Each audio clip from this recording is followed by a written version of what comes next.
Phillip Pounds has served on the Alva Palms City Council as council member since 2020. Now he wants to tackle issues such as traffic, parking, and quality of life if he's elected mayor. I speak exclusively with Phillip for this edition of Quintin's Close-Ups. And if you haven't already, subscribe to my YouTube channel and like Quintin's Close-Ups on Facebook. Phillip Pounds, welcome to the award-winning Quintin's Close-Ups. Very good, Quintin. Thank you. I know we tried this before, and I wound up having a family emergency. So thanks for your patience and getting us rescheduled. Appreciate you doing that. You're welcome. This is a perfect time because there's so many issues going on right now. And it's probably one of the reasons why you are running for mayor of the city of Alva Palms, where I was just yesterday. But you said this to the voters of the city of Alva Palms, this quote, "The city of Alva Palms is at a tipping point, and I believe that the right elected official for the next 4 years will help the Alva Palms achieve its full potential as a leader in the Low Country." How did the Alva Palms get to this tipping point, Phillip? Yeah, good question, Quintin. And thank you for asking that and kind of leading off with that, because probably the main platform piece that I'm running on, Quintin, is leadership. The issues out here have kind of been the same or similar for quite some time: drainage, traffic, public safety, short-term rentals. But to me, the piece that's been missing is leadership and someone with a good strategic lens for the future, Quintin. So I don't, the tipping point to me is an election kind of provides that to some extent, that there's a place and a time for a decision on who's going to lead your city walking forward. And that was my point in that, is that to me, it's a tipping point around who do you want to pick for the next leader, the leader for the next 4 years. And that's why I hope to fill that role. What is the city's full potential?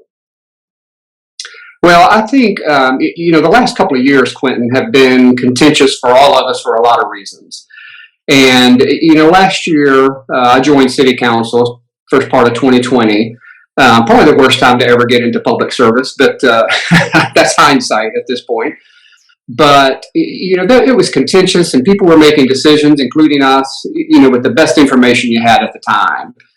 And I just think I would like to come out of that contentious environment, Quintin, to your question, and take us down a path where we can be a better partner, a more collaborative partner with our folks in the Low Country and other mayors and communities, and just make sure we're providing the best quality of life for our residents as well as our visitors and short-term rental folks and anyone else that likes to visit our island. What is the quality of life on the Alva Palms? Fantastic. It's paradise, Quintin. As you well know, you were just here yesterday. Right. So, and that's part of it to me too. I hope I never lose that feeling coming over the connector. We're looking out over the ocean in our city, and it's just a pinch me kind of moment to think I get to live here full time. What a privilege, and what a beautiful part of the world to live in. So quality of life is great here. There are always things you can do better from a city standpoint. There are always things we can do better from a mayor or a council standpoint. So, I don't think there's anything major, quite honestly, because it's a pretty good life and it's a great place to live. How do you define leadership now within the city of Alva Palms? I think we have been very reactive, Quintin. And again, some of that was the environment we were in for the last 18, 24 months or so.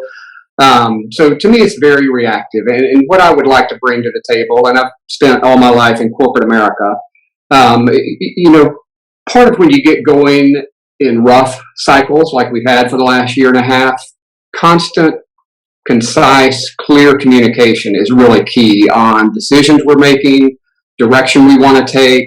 So to me, that's the difference, and we need to control the narrative a little bit better from a city standpoint. I don't feel like we've done a very good job of that around, while we're making the decisions we are, where we're headed from a directional standpoint. So what has been the narrative over the past 18 months? The narrative has been, if you're sitting on Isle of Palms, it feels like we have certainly been a target for a lot of reasons. And I think, some of that we brought on ourselves based on some decision making last year for sure. But, the narrative again during the COVID cycle has been best information you had in front of you, trying to take care of your residents. Our residents are an aging population here, average age in the 60s. So, looking back, Quintin, are there just some decisions that we might have done different? Possibly. But again, with the information we had from our healthcare executives at the time, we were making the decisions that we thought best for our residents. That's created some angst, certainly. We're not trying to keep anybody from the beach at all or to visit us. It was just at that time, at that moment in time, we just felt the need to protect our resident base during that time period. And like I say, that's created some of the angst and the narrative to the negative, in my opinion, over the last 18 months. And let me just ask you a redundant question, Philip. Do you think all the restrictions that the city put in place during COVID regarding parking on state roads were justified? I do, and Quinn, let me tell you why I say that. When the governor shut down the beach, we shut down the island, and then when he lifted that, we temporarily took out parking on the land side of Palm. That was a temporary measure that the governor said, local municipalities, figure out your own way to reduce density or protect your residents. And that was our way to do that. And that was a way to reduce density on the island for some time period. But again, Quintin, it was a temporary measure to try and protect our resident base. Does the city have any plans, Philip, to take legal action against Bill S40 or any legal action regarding home rule? Yeah. And I think, Quintin, I'm one of 9 council members at this point, so certainly can't state our policy or direction. That's a majority vote. I don't think there are plans today. I think there is a desire to collaboratively work with legislators and Department of Transportation and let any legal action, possibly be a last resort, quite honestly. How much money has the city of Alva Palms spent on legal fees over the past year? Just in general or a specific topic? On that, fighting this whole issue. Sorry, did I interrupt you? Oh, no, you're good. You're good. Our legal fees are certainly higher than they have been. Our legal fees typically run about $100,000 a year, give or take, depending on what's going on. This year, or in our last fiscal year, it's definitely going to be probably double that, maybe. But it's certainly not been on this topic, Quintin. There have been some other issues going on the island that we've had to spend some legal fees on. So this particular one, so far, not that much, quite honestly. Well, okay. Well, let me ask you this. How much over budget was the city of Alva Palms in 2020? So our fiscal year runs June to June, like a lot of the cities do. And we had a June 2020 year end, we had a pretty good year, quite honestly. We had a surplus. June 21, we had a phenomenal year, primarily due to people traveling here. Folks weren't taking cruises, folks weren't going overseas. They were, kind of doing day trips for the most part, or, 5 to 10 hour type vacations. So the last couple of years, somewhat surprising, we've had really good financial years. So we've had surpluses in both years. And I'm going to get back to that in just a second, but let me reset because I was walking down Palm Boulevard from the Methodist Church on down to Breach Inlet yesterday, and of course I saw all of your signs. For such a number of voters in this particular race, Philip, you have raised and spent a lot of money. Why? I wouldn't say I've raised that much or spent that much. Signs are pretty cheap, Quintin, in the grand scheme of things.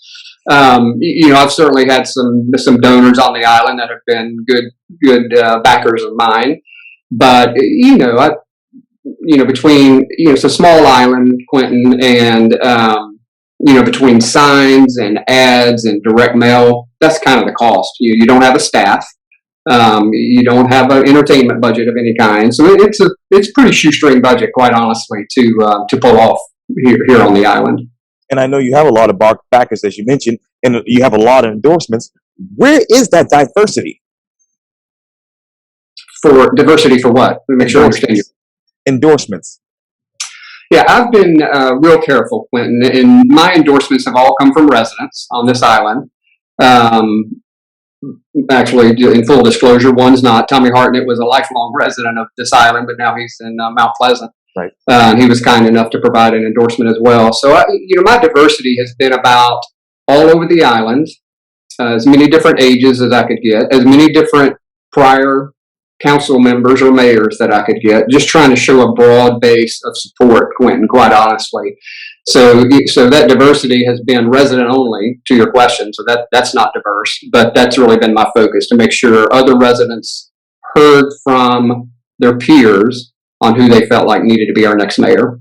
Speaking of which, when can the public get more respect and transparency from the city of Alva Palms? Yeah, I think that's an ongoing process, Quintin, and that is certainly one of my measures too, from a leadership standpoint. I touched on communication earlier. Communication breeds transparency, in my opinion. So again, I don't feel like we've done a great job of controlling the narrative to our residents, or to the Low Country, to your earlier question. But certainly to our residents, I think we can do a much better job of transparency, and that is communication to me, on whether it's website or push out or emails or one-on-ones or coffee with the mayor or meetings with the mayor or whatever that looks like, Quintin. But I think that is the basis for building the trust and ensuring we have the transparency, is clear and constant communication. Well, let me get to the issues, and there's a lot of those out there. How much residential taxpayer money is being used by the city on different projects? Well, probably the two main projects we have going on right now, Marina, for sure. So we've been replacing and repairing all the docks down there and the fuel hut, and some land improvements as well. So that's been a pretty good sized number, Quintin, probably $4 to $4.5 million that we'll spend down there this year.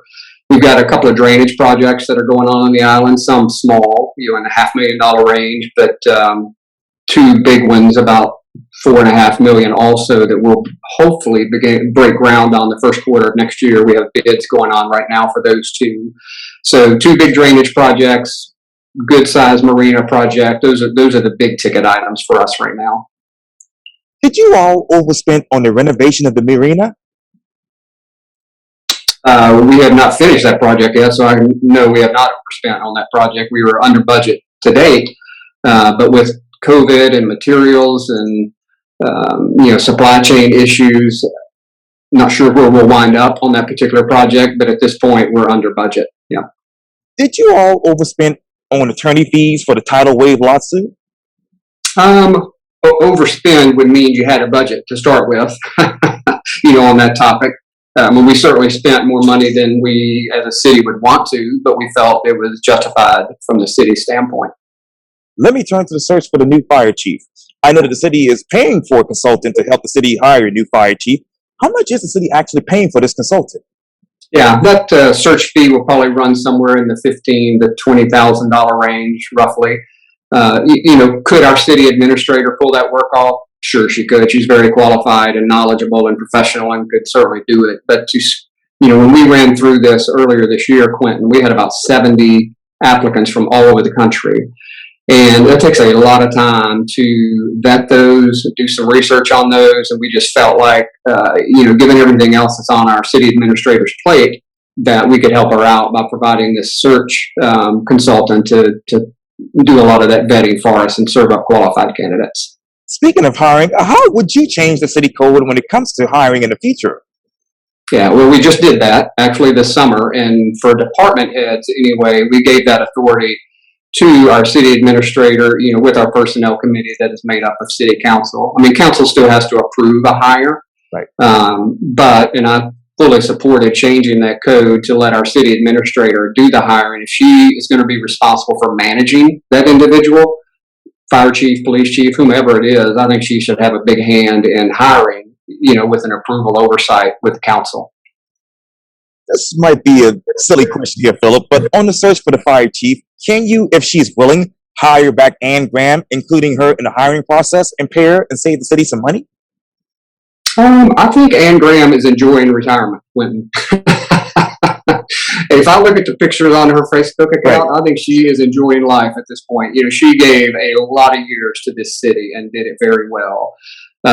So I do think she has moved on in life. Unfortunately, we would love to have had her for longer, but she certainly has moved on at this point. And let me turn over to public parking. Why is there no public parking on 42nd Avenue where there's a plan to spend more public funds for a boardwalk? On 42nd, right now, we don't have any plans to spend a boardwalk there. There's what's called a Moby mat, that blue mat that you saw down there. We do have some plans to improve that and smooth that out and hopefully take it further out onto the beach, so folks that are in wheelchairs or somehow other compromised can get closer to the packed sand, Quintin. But that's going to be a DHEC conversation or Army Corps of Engineer conversation and approval at some point. So we've looked at multiple options there on 42nd, where there is handicap parking and handicap access. So that's still a work in progress at this point. There is not an approval at this point to build a boardwalk there. And I have learned that if you want to park and meet your handicapped friend, family member, or friend, there's no public parking at that access. Why? Well, there's public parking at a couple other spots where there's handicap access, down close to Ninth, down close to Front Beach. Right. So there are certainly other ways. This is one of those spots, Quintin, where can we do better? Absolutely. And it is an absolute focus of our city and city council to be sure we're providing better and more access for everyone, including handicap, for sure. So again, a little bit of a work in progress. Does that meet the guidelines for public parking available within 500 feet of the landward terminations of the beach access paths? Does our current parking do that? Yes, sir.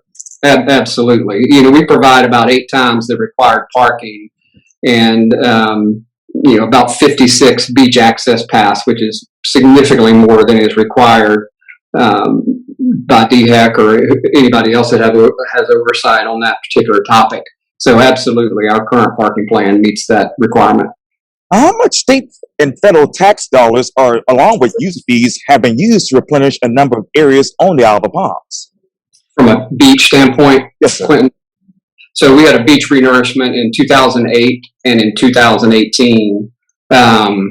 So far, holding up pretty well. I don't have those numbers right off the top of my head of how much money came from the state on those 2 renourishment items, but it's usually a collaborative effort between the city, the state, the Wild Dunes community. There's kind of everyone's chipping into the pool, so to speak, to be sure we have enough money to do that. And the city's in a great spot. We have about just short of $6 million in a beach renourishment fund right now.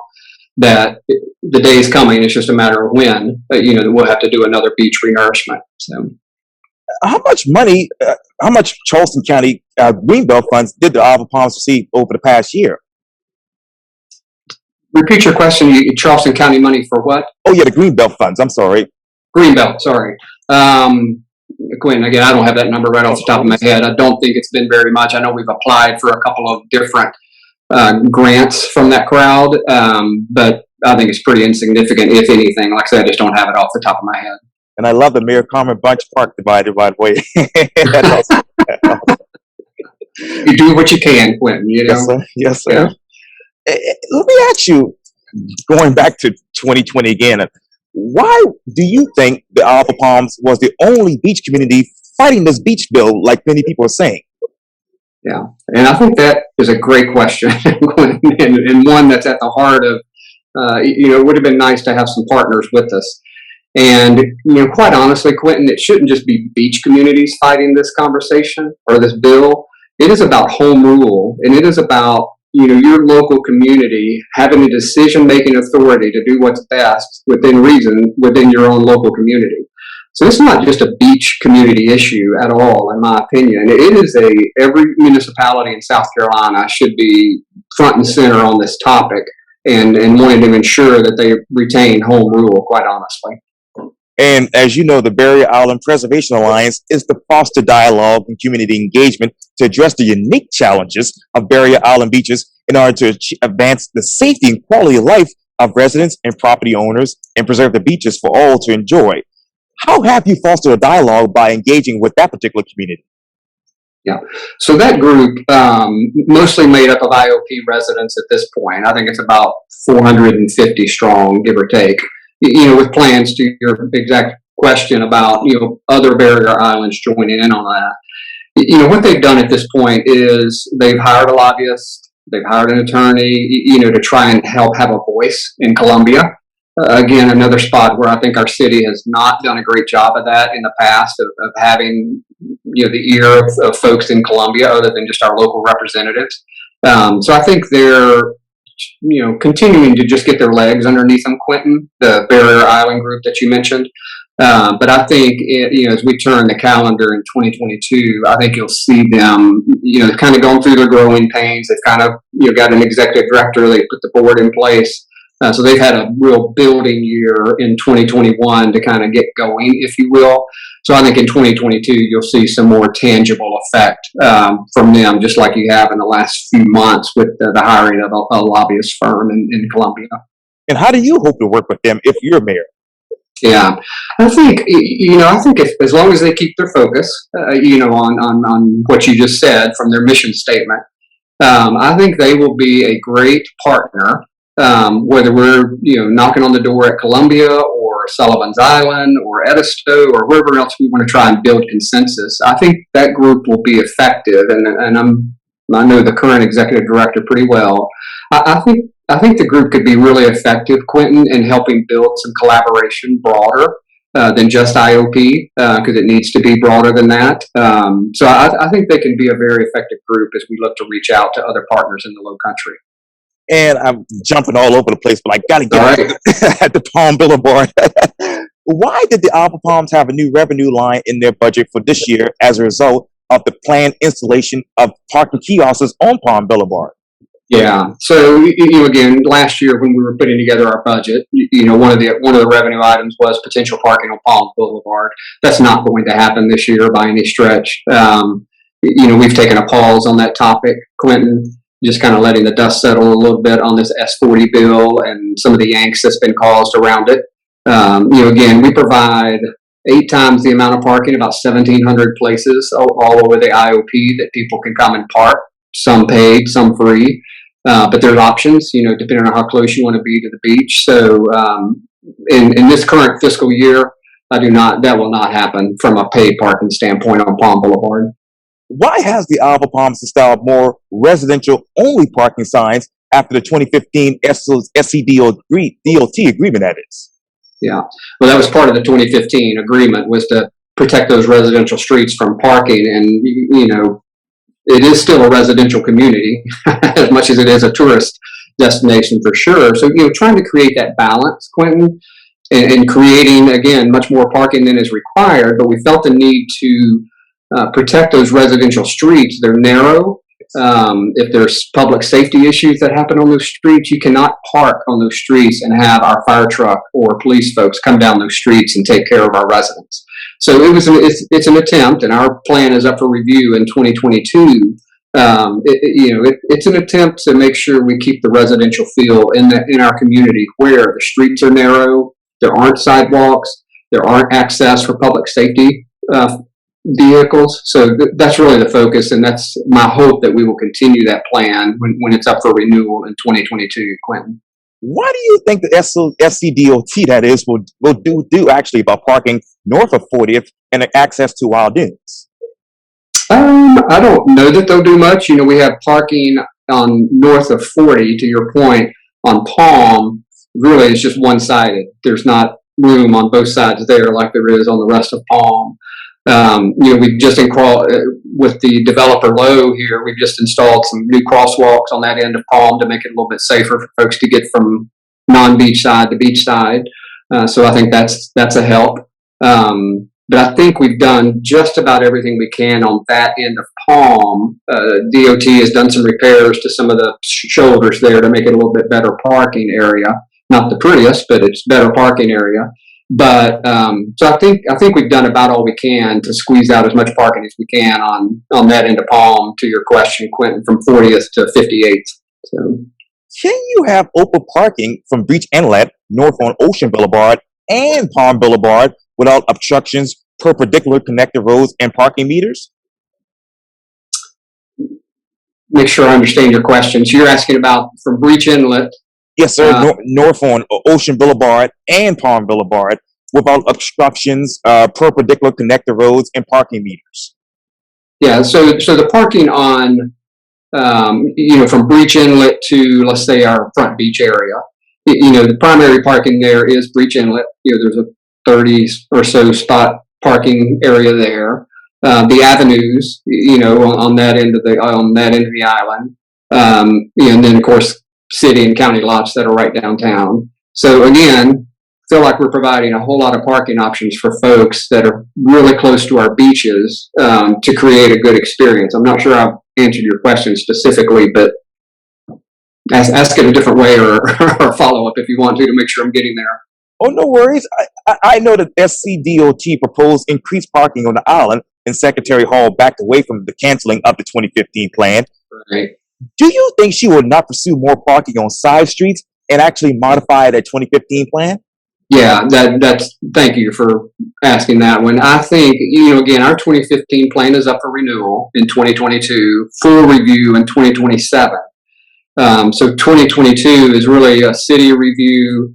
And again, Quintin, I just feel the need to protect those residential streets because they're narrow for public safety reasons primarily, and we have a lot of families with kids playing on those streets. So, if we can control or take the parking to Breach Inlet parking lot, the avenues on that end, our lots it's Front Beach, whether they're county or city, and then as well as all up and down Palm. Again, that's a lot of parking for this size city, and I feel very strongly. My vote will be to very strongly endorse and continue our 2015 parking plan, which protects those residential streets. Is there a comprehensive beach management plan that can actually enhance access and parking to the Isle of Palms? Again, Quintin, broken record, but in my opinion, I feel like we have it. Again, we have 56 beach access paths. We have 1,700 parking spots, much, much more than anyone else up and down the coast provides based on the mileage of beach that we have. So, I feel like we're there. And kind of back to your earlier question of controlling the narrative and getting the message out, I'm not sure we've done a great job on telling people how much parking we provide. The city bought those 2 lots at our Front Beach. If you were here yesterday, we could have sold those to a developer. We could have developed them ourselves. There could have been a lot of uses for that land, but we've kept them as parking lots. Again, it's paid parking for sure, but it's pretty reasonable paid parking, very close to the beach, very close to the county park if you want lifeguards and that type of amenity. So again, Quintin, I feel like our 2015 plan is comprehensive, one, and two, provides the most access to our beaches. And I don't mean our IOP beaches, I mean our South Carolina beaches. Sure.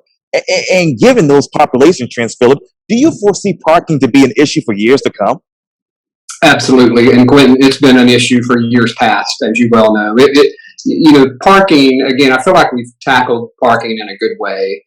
We've taken paid parking on Palm Boulevard off the table. We'll keep our 1,700 spots if we approve our 2015 plan again next year. The issue to me, Quintin, is about ingress and egress. Parking is what it is. How can we get people on and off the island faster for their enjoyment as well as safety reasons, quite honestly? And, a couple of things I would love to see us do. I'd love to get our connector. When you came over that yesterday, you probably saw it. You were by yourself if you were walking. Yes.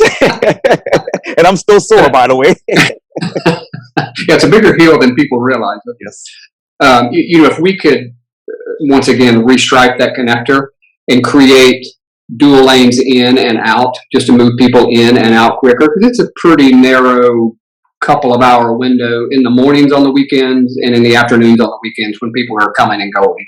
If we could reverse lanes on that connector, if we could have somebody stationed at Rifle Range Road and at 17 just to keep the traffic moving, I think it would go a long way to helping the safety issues that we feel as a city. I think it would help the experience of our visitors to get them on and off the island quicker and get them to their parking places faster so they can enjoy the beaches quicker. So I think there are things we need to do from a traffic flow standpoint, Quintin. Like I say, I feel like we've got enough parking and in the right spots, but I really feel like it's traffic flow that we need to tackle next. And that's, again, through some of the things on the connector or partnering with county or Mount Pleasant to have people physically stationed on, again, you've heard this, just like a football game, at Rifle Range and 17, just to keep the traffic flowing. So, yes, sir. Where should speed humps be added on Palm Boulevard? Nowhere. You've talked to our public safety folks, not a good idea. You know, to your point, because I think I raised this question a few months ago in a public safety meeting, and you know, folks that drive these fire trucks, not a fan, and I get it. You know, folks, you know, police folks that are chasing someone or trying to get somewhere quickly, you know, not a fan. Crosswalks, I would absolutely be a fan of. You know, we have quite a few on Palm Boulevard as we speak.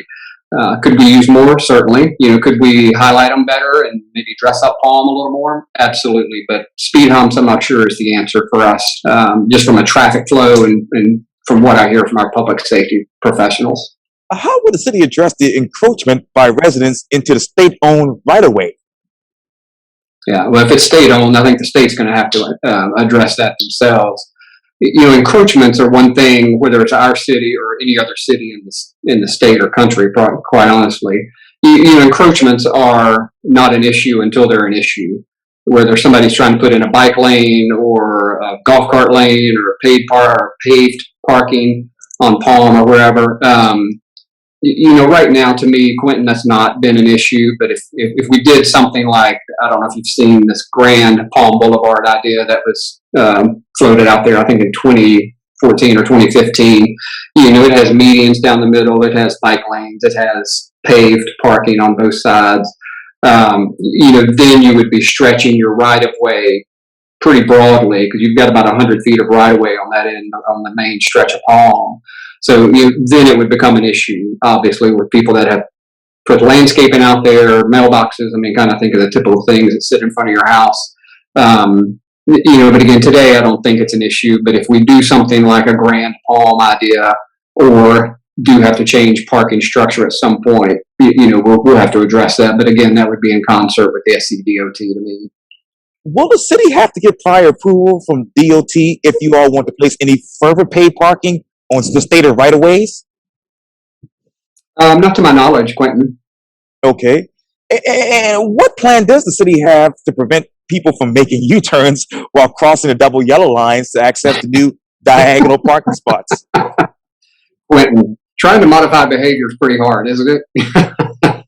You know, one of the you may or may not be familiar, when the 2015 plan was put in place, it originally called for perpendicular parking on the land side of Palm. Then we went to parallel to try and help with the density, which, you know, I think created some other public safety unintended consequences issues. You know, and then in concert with the SCDOT last year, put back the angled parking, if you will, on the land side of Palm. You know, while I think it's been much more orderly, with the concrete bumpers that you saw yesterday that have been put in place there. When cars are parked there, I think it is a much more orderly way to park and get people in. Now, stopping people from doing U-turns and cutting across Palm Boulevard, to your point, you know, that's an enforcement issue that our guys are all over all the time. But it's hard to modify that behavior when somebody has their eye on a prized parking spot close to a beach path. You know, again, that's just an enforcement issue for our folks. Well, let me turn to obviously after November 2nd. If you're elected, what will you do on day one? Day one, we're having a thank you party for everyone that's helped me in my campaign. So that'll be on the 3rd. On the 4th, my wife and I are going to Beaufort for a couple of days just to get away. And I know that's not what you're asking, but that's what's going to happen. It's you know, campaigning can be laborious for sure, and I'm glad there's only 11 days or whatever's left at this point. But one of the things I would really like to hit the ground running with, Quintin, you don't take office until January. I would like to create some type of collaborative team building event for our new city council, because we'll have at least 4 new city council members coming on in January 1st. And some are very new to the island, and all are new to public service, just like I was 2 years ago. And, you know, one of the things when I joined in January of last year, you know, we had a couple of meetings and then immediately went to Zoom, just like this. And you had no chance to build some camaraderie and some collaboration and, you know, define what success was going to look like in 2, 4, or 10 years. That's one of the things I'm going to spend some time on very quickly after Election Day if I win, is putting together how do we define success as a new council, as a new mayor, and how are we going to know, we've arrived when we have from that success standpoint. So I think, having that done pretty quickly in January, I'd love to pull that off, whether it's just a day or whatever kind of retreat, if you will. I think for the balance of mid-November to the end of December, they go so quick with holidays and everything else. You just really got to be focused on what we want to do. I want to start, this partnership building that I've mentioned in a lot of my campaign material. I'd like to start that very quickly, whether it's with Mount Pleasant or SCDOT or state representatives, wherever it may be. I'd like to start building that foundation the latter part of this year so we can kind of hit the ground running to some degree in January. Government doesn't move too fast, but I'd like to put whatever I can in place to make sure we move as fast as we can. Phillip Pounds, thank you so much for your time. And again, welcome to the award-winning Quintin's Close-Ups. Absolutely, sir. Thanks, and have a great weekend. Likewise. All right.